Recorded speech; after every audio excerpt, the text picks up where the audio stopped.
नागपंचमी की कहानी।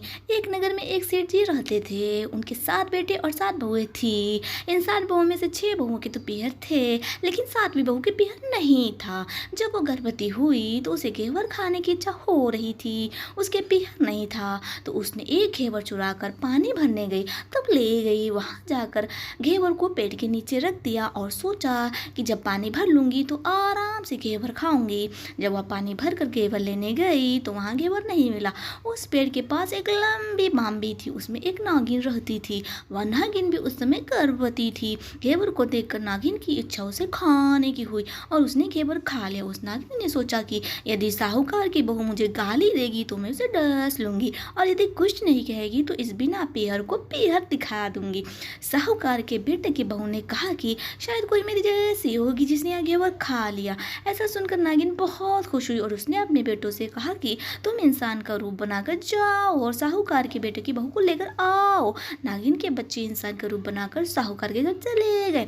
वहां जाकर उन्होंने कहा कि हम हमारी बहन को लेने आए हैं। तब सास ने कहा कि पहले तो कभी नहीं आए, इतने दिन कहाँ थे? तब उन्होंने कहा कि जब हमारी बहन का जन्म हुआ तब हम नानी के घर थे और शादी हुई तब हम परदेश कमाने के लिए गए हुए थे। उन लड़कों ने बहुत सारे कपड़े, गहने और मिठाइयाँ बहन के सास और जेठानियों के लिए ले गए थे। सास अत्यंत प्रसन्न थी और जेठानियां उसे देखकर चलकूद रही थी। सास ने बहू को उनके साथ में भेज दिया। भाभी के पास जाकर उन्होंने कहा, बहन हम नाग हैं। उस दिन जब तुमने पेड़ के नीचे घेवर रखा था तब तुम्हारा घेवर हमारी माँ ने ही खाया था। उन्होंने तुम्हें अपनी बेटी माना है, इस नाते से तुम हमारी बहन हुई। बहन अब तुम हमारी पूंछ को पकड़ लो और डरना मत। उनके कहने पर वह पूंछ पकड़कर भाभी में चली गई। वहाँ पर उन्होंने उसे बहुत लाड प्यार और सुख से रखा। वहीं पर उसने एक लड़के को जन्म दिया। जब उसका लड़का थोड़ा बड़ा हुआ तब की बात है, पड़ोसन ने साहूकार के बेटे की बहू को सिखा दिया, अगर तू तेरी माँ की इतनी ही लाडली है तो तू तेरी माँ से कहना कि आज तो नागों को दूध में ही पिलाऊंगी। पड़ोसन का ताना उसे सहन नहीं हुआ। वह माँ से जिद करके नागों का दूध ठंडा करने लगी। अभी तक दूध ठंडा नहीं हुआ था, उससे पहले ही उसके बेटे ने घंटी बजा दी। घंटे की आवाज़ सुनकर छोटे बड़े सारे नाग दूध पीने के लिए दौड़ पड़े। जब उन्होंने दूध में मुंह लगाया तो बहुतों का मुंह जल गया। तब नाग क्रोधित होकर बोलने लगे कि हम बहन को काटेंगे। उसकी माँ ने उन्हें समझाते हुए कहा कि इसे मत काटो, यह तुम्हें आशीष देगी।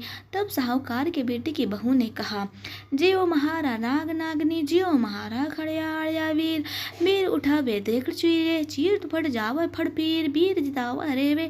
थोड़े दिन बाद जाने के बाद पड़ोसन ने फिर से ताना मारा कि यदि तेरी माँ तुझ पर विश्वास करती तो तुझे 7वें कोटे की चाबी देती। उसने माँ से जिद करके चाबी ले ली और जब ताला खोला तो अंदर झूले में बाबा नाग झूल रहे थे।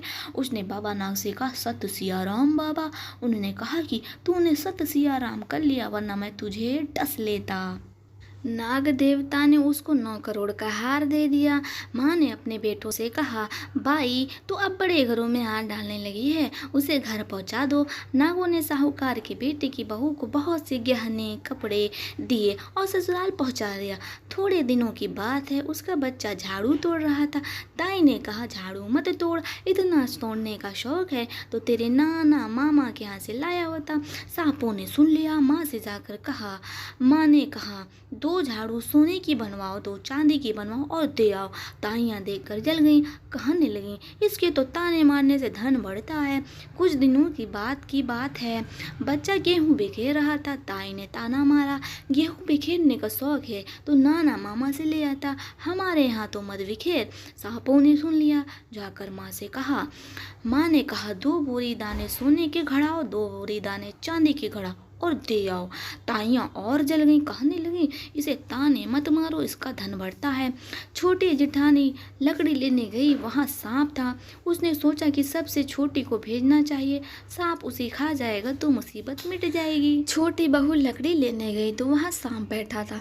बोली, भैया राम राम। सांप ने झट से बिछुए दे दिए, पान कर छम छम करती चली आई। जेठानियाँ देखकर जल गईं। 2-4 दिन बाद पान की गड्डियों में एक सांप दिखा तो बड़ी जेठानी ने सबसे छोटी को पान लेने भेजा। उसने सोचा आज अवश्य सांप काट लेगा। सांप को देखकर छोटी बोली, भैया घर के क्या हाल चाल है? घर में सब ठीक तो है? सबको मेरा राम राम कहना। सांप ने मुंदड़ी पहना दी। जेठानियाँ फिर जल कूड़ गईं। उसका पति दुकान से आया तब सिखा दिया कि तेरी बहू की तो सांप बिच्छू से दोस्ती है। साहूकार का बेटा अपनी बहू से रात को कहने लगा, सच सच बता, सांप बिच्छू तेरे क्या लगते हैं जो तुझे काट खाने के बजाय गहने देते हैं? बहू ने कहा, वो तो मेरे भाई भतीजे लगते हैं। फिर उसने सारी बात अपने पति को बताई। पति ने कहा, तो क्या तेरे भाई भतीजे तुम्हें ही बुलाते हैं? कभी अपने जवाई को यानी हमें तो बुलाते नहीं हैं। आने कोने में छुपे सांपों ने बात सुन ली तो जाकर माँ से कहा। माँ ने कहा, दोनों को बुला लाओ। वे इंसान का रूप बनाकर दोनों को व बच्चों को बुला लाए। खूब कपड़े गहने देकर तीनों को विदा किया। ऐसा समंत पिया नाग पंचमी की कहानी कहने वालों को, नाग पंचमी की कहानी सुनने वाले सबको मिले। जैसी अनी पिहरी वो पहले रही थी, किसी को भी ना रखे। यह थी नाग पंचमी की कहानी। हम आशा करते हैं कि आपको नाग पंचमी की कहानी, नाग पंचमी व्रत कथा पसंद आई होगी। धन्यवाद। कृपया मेरे चैनल को सब्सक्राइब, लाइक और शेयर ज़रूर करें।